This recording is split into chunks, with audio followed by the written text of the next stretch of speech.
Good morning. Today's day 12, but I'm going to share something with you first, which is unrelated, but I just decided to share it anyway. Something that I've been doing for about the last week. Eating foods with loads of natural probiotics and prebiotics. Why, I hear you say? Is because what I'm learning is that the diet that we have in the Western society, all these processed foods, are being linked to a whole range of different medical conditions, and you'd be surprised. Yes, you would think definitely ones like high blood sugar and things like that because of the carbohydrates and the sugars. So these type of things, but also things like ADHD, depression, a whole range of different things.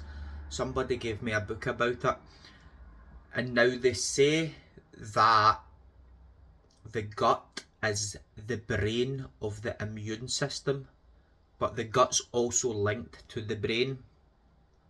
And so, well, we could go into this for ages, but I'll try and be very quick. And so what happens in our society is that we eat all these processed foods, then a medical condition comes up, then we go to the doctor, and the doctor gives us a particular medication which doesn't, it can do, but it doesn't necessarily get to the root cause of what's wrong with us. So masks the symptoms. And ultimately, where does the medication come from? Big Pharma. So food companies, Big Pharma, it's all a money thing, and it's just a vicious circle. Doctors are told, oh, just prescribe this because they're under a protocol, and instead of getting to the root cause of the problem. But it turns out that if we can change our diet and have a healthy gut, then we can eliminate a lot of these health problems. So foods like kefir yogurt, fermented vegetables, natural yogurt, what else? Nuts, bananas, things like that are high in probiotics and prebiotics, and you can also buy supplements online. So I've been doing this for about 1 week, and the book is saying that before you know you have any noticeable changes, it can be about 2 months. So that is the top tip of the day. Get the probiotics and prebiotics consumed and cut out all the sugary, carbohydrated stuff. Because remember that these fruits and stuff have natural occurring sugars, which are much more healthy than processed stuff. And let's see how we got on with that. Now we'll do day 12. Remember probiotics and prebiotics. Yes, day 12. The Virgin Mary leaves her cradle and takes her first steps. With her divine acts, she solicits God's descent to earth and calls all souls to live in the divine will. The soul to the little Queen of Heaven. Here I come again to visit you, my dear little infant Mary, in the house of Nazareth. I wish to witness the years of your tender age. I wish to offer you my hand as you take your first steps and speak with your Holy Mother and Father, Anne and Joachim. After you have been weaned and are able to walk, little as you are, you help St. Anne in her little tasks. My little mother, how dear and enrapturing you appear. Impart to me your lessons, so that I may follow your childhood and learn from you, even in the little human actions, to live in the kingdom of the divine will. Lesson of the Queen of Heaven. My dear child, my only desire is to keep my child close to me. Without you I feel lonely and have no one in whom to confide my secrets. It is my maternal caring that yearns for my child to be close to me. A child who is in my heart, so that I may impart to you my lessons and make you understand how to live in the kingdom of the divine will. In this kingdom the human will cannot enter, as the light, the sanctity, and the power of the divine will besiege the human will and make it undergo continual deaths. But do you think that the human will is afflicted because the divine will keeps it in the act of continually dying? Oh no, not at all. Rather it feels joyous, for when the human will dies to itself, the divine will is reborn and arises victorious and triumphant in the soul, bringing it endless joy and happiness. Dear child, it is enough for the soul to understand what it means to allow oneself to be dominated by the divine will and to experience it, for it to abhor its own will and prefer to be martyred thousands of times than to leave the divine will. Now listen closely to what your tender mother wishes to tell you. I departed from heaven only to do the will of the Eternal One. Although on earth I possessed my heaven of the divine will within me and I was inseparable from my Creator, I also had the privilege of remaining in my heavenly homeland in the company of the three divine persons. Because the divine will was within me, I possessed a daughter's rightful claims to remain with them in heaven. I let myself be cradled like a tiny little child in the parental arms and shared in all the joys, happiness, riches and sanctity the divine persons possess.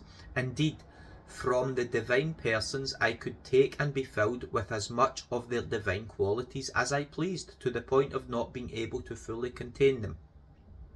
The Supreme Entity was pleased in seeing that without fear, but rather with highest love, I filled myself with their qualities, and was I not surprised that they should allow me to acquire as much of their qualities as I desired.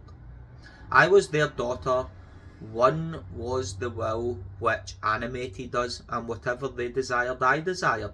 Therefore I felt the qualities of my father as my very own, the only difference being I was little and could not embrace or contain all their qualities, no matter how much I acquired. There was always more that remained, and inasmuch as I remained always a creature, I hadn't the capacity to contain them all. Indeed, the divinity, which is great and immense, embraces everything in one single act. Just one little point. I know I shouldn't do this, I should just read. When I read that in the volumes, everything is in one act and continually in act. It can be difficult to picture that in my head, to imagine it. But God created time, space and matter and is not confined to these things. So therefore it exists out with those things, and in some mystical, mysterious way everything is continually in act, but I still find it difficult to understand. Maybe it's just a mystery that we will not understand until the next life fully. Anyway, so I'll continue reading. So the moment they made me understand that I was to deprive myself of their heavenly joys and our exchanged chaste embraces, I departed from heaven without hesitation and returned to be with my dear parents, who loved me very much. Because of the divine will that reigned in me, I was all beloved, enrapturing, cheerful, peaceful, and filled with childlike grace, such as to captivate my parents' affection. Their attention was completely fixed on me, as I was their jewel. When they took me in their arms, they felt things that they had not experienced before, and a divine life pulsating within me. Now, child of my heart, from the moment my life on earth began to develop, the divine will extended its kingdom in all my acts, my prayers, words, steps, eating, sleeping, and the little tasks with which I helped my mother. They were all animated by the divine will. And since I always carried you in my heart, I called you my child. into all my acts. I called your acts to be together with mine, so that in your acts too, even the most menial ones, the kingdom of the divine will might be established. Sorry, one more point, which it's one of the main points that in other videos about living in the divine will, I'm just mentioning it because it touches on it here. It's like one of the most important things to live in the divine will is to try to remember to continue to invite Jesus or the divine will, his operating part into all of our acts. Listen to how much I loved you. If I prayed, I called your prayers into mine, so that both my prayers and yours might receive one singular value of a divine will. Ah, there you go. I'm glad it said that there. Because if we invite the divine will and we invite Jesus into our acts, there's no set formula. It doesn't have to be Jesus come do this or divine will come do this. It can be either. It can be your own formula, as long as you're inviting the operating part, which is the divine will, to come operate in us and through us, and it takes on one singular value of his divine will, like it says there. If I spoke, with my words I called into sequence your words. If I walked, I called into sequence your steps. If I did little human actions that are indispensable to all humans, such as taking water, sweeping, helping my mother prepare the wood to start the fire, and many other similar things, I called into sequence these same acts when you do them, so that they might receive the value of a divine will, which could then extend its kingdom in all our acts. And while calling you in every one of my acts, I called the divine word to descend to earth. Oh, how much I loved you, my child. I wanted to reorder your acts within mine to make you happy and allow you to reign together with me. Oh, how many times I called you in your acts, but to my greatest sorrow, mine remained alone, and I saw yours as if lost within your human will, forming, for however horrible it is to say, a kingdom that is not divine but human, the kingdom of passions and sin, of unhappinesses and misfortunes. Your mother wept over your misfortune, foreseeing the unhappy kingdom into which they would lead you, and my tears are still pouring out with every act your own human will to make you understand the great evil you do. Now listen closely to what your tender mother wishes to tell you. If you do the divine will, joys and happinesses will be given to you as though by right. Everything will be in common with you and your Creator. Weakness and miseries will be banished from you, and you will be the dearest of my children. I will keep you in my own kingdom to make you live always in the divine will. The soul to Mary. Holy Mother, in seeing you cry, who can resist and not listen to your holy lessons? With all my heart I promise, I vow never to do my will again. And may you, Divine Mother, never leave me alone. May the power of your presence subdue my will, so that I may reign forever and ever in the will of God. Aspiration, today to honour me, grant me all your acts to keep me company in my tender years, reciting to me 3 prayers of love in memory of the 3 years in which I lived with my mother, Saint Anne. Exclamation, powerful Queen, captivate my heart and enclose it in the divine will. That is day 12. I know it's a bit longer today because I was babbling on as well. My apologies, but it was good information, it wasn't babble. And I'm going to read some interesting little points at the end of this one. Mary reveals to Louisa that the weapons that make the human will continually die to the divine will are courage, trust, and a firm resolution. You know what?